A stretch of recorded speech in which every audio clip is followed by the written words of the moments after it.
नमस्कार दोस्तों, मैं गिरीश जोशी। स्वागत है आपका उत्तराखंड न्यूज़ में।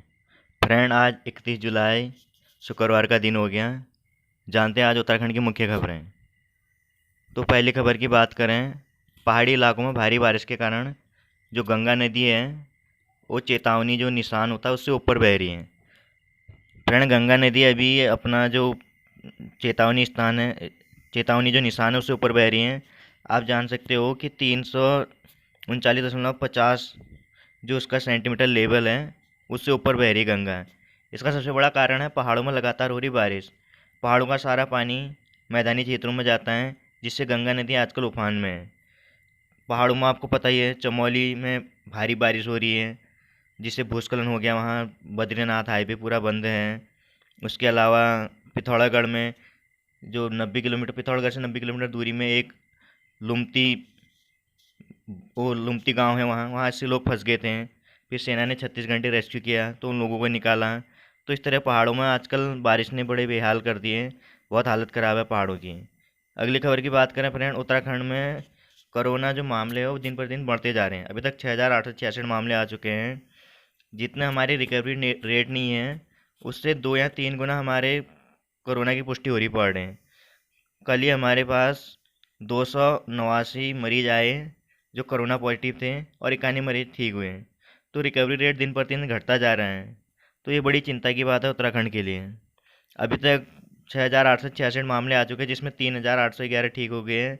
2,944 मरीज जो अलग अलग अस्पतालों में भर्ती है अभी, और 38 मरीज राज्य से बाहर निकल चुके हैं, जबकि 73 मरीजों की मौत हो चुकी है। तो ये बड़ी दुखद बात है कि उत्तराखंड में कोरोना के मामले दिन पर दिन बढ़ते जा रहे हैं।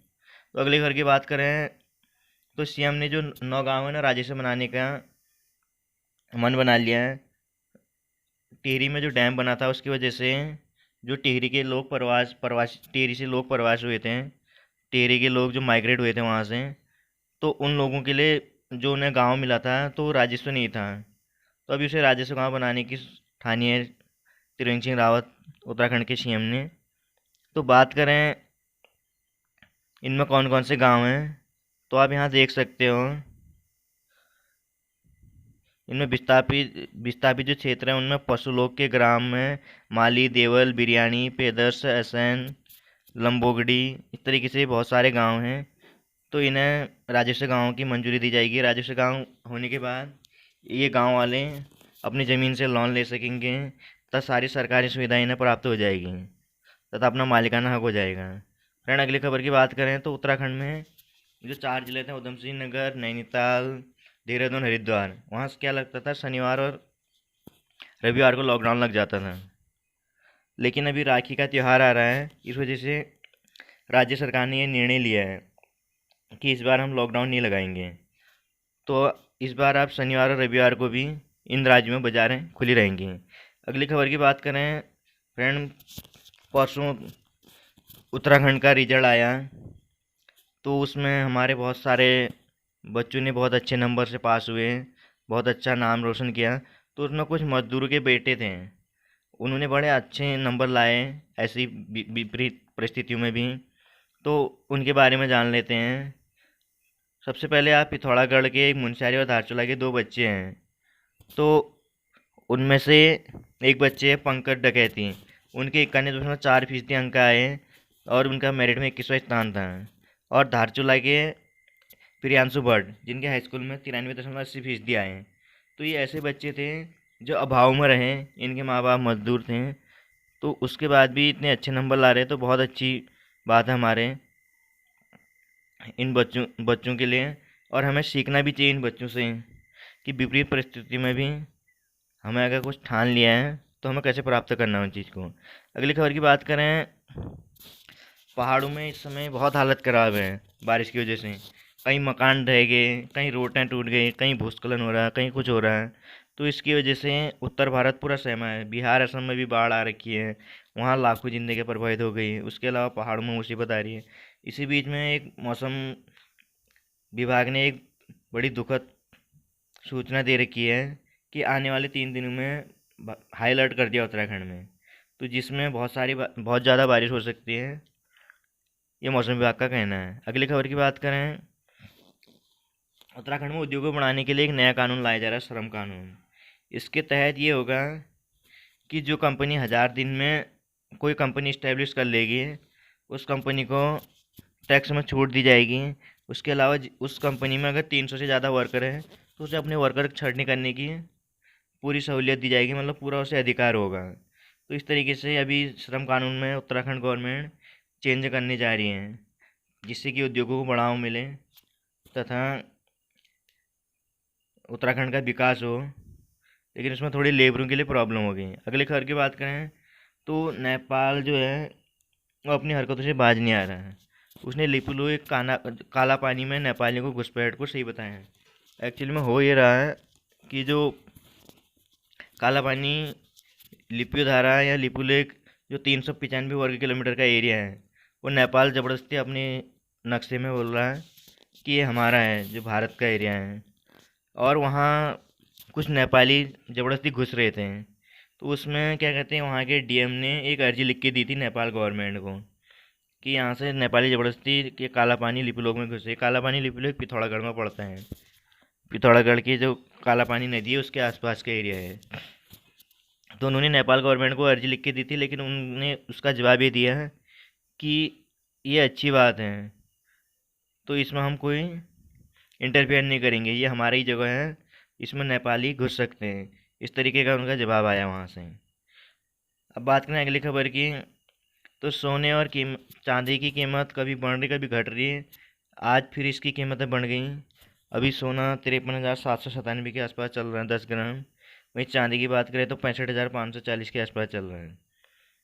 तो सोने चांदी के भाव दिन पर दिन बढ़ते जा रहे हैं। सोना अभी चमका हुआ है। अगली खबर की बात करें फ्रेंड, तो स्कूलों में जो 10+2 वाला सिस्टम था वो ख़त्म हो चुका है। मतलब अब हाई स्कूल के बोर्ड के एग्ज़ाम नहीं होंगे, क्योंकि नई शिक्षा नीति आ गई है। जो हमारे शिक्षा मंत्री हैं रमेश पोखरियाल निशंक हैं, उत्तराखंड के पूर्व मुख्यमंत्री भी रहे हुए हैं। तो उनको पहले मानव संसाधन मंत्रालय मंत्री बनाया गया था, लेकिन अभी उन्होंने उसका नाम चेंज करके शिक्षा मंत्रालय बना दिया उसे, क्योंकि उनका कहना है कि मानव कोई संसाधन नहीं है, इसलिए मानव संसाधन अब नाम चेंज हो गया, शिक्षा विभाग हो गया। तो अब रमेश पोखरियाल निशंक हैं शिक्षा मंत्री हो गए। तो उन्होंने एक नई पहल कर रखी है 5 3+3+4 वाली। इसके तहत ये है कि एक फर्स्ट से लेके 5वीं तक की क्लास जो होगी वो लगेगी। उसके अलावा 5वीं से 8वीं तक की क्लास एक होगी, उसमें अलग सब्जेक्ट होंगे। और 9वीं से लेके 12वीं तक का एक होगा। तो इस तरीके का सिस्टम बना दिया अब। और इसमें क्या होगा, ये फिक्स नहीं होगा कि ये साइंस स्ट्रीम वाला है या आर्ट स्ट्रीम वाला है। आर्ट वाला भी साइंस के सब्जेक्ट ले सकता है, साइंस वाले भी आर्ट के सब्जेक्ट हैं। कुल मिला के ये है कि अपनी मन की इच्छा से, अगर तुम्हें गणित अच्छा लगता है गणित ले लो, उसके साथ अगर हिस्ट्री अच्छी लगती है हिस्ट्री ले लो। इस तरीके का रूल है इस जो शिक्षा नीति आ रखी नई वाली। उसके अलावा 12th के बाद तुम्हारा ग्रेजुएशन 3 साल का करो या 4 साल का करो। अगर 1 साल का भी तुम्हारा ग्रेजुएशन है तो उसका भी सर्टिफिकेट मिलेगा। अगर 3 साल का होगा डिप्लोमा मिलेगा, 4 साल का होगा तो डिग्री मिलेगी। इस तरीका का रूल बनाया जा रहा है।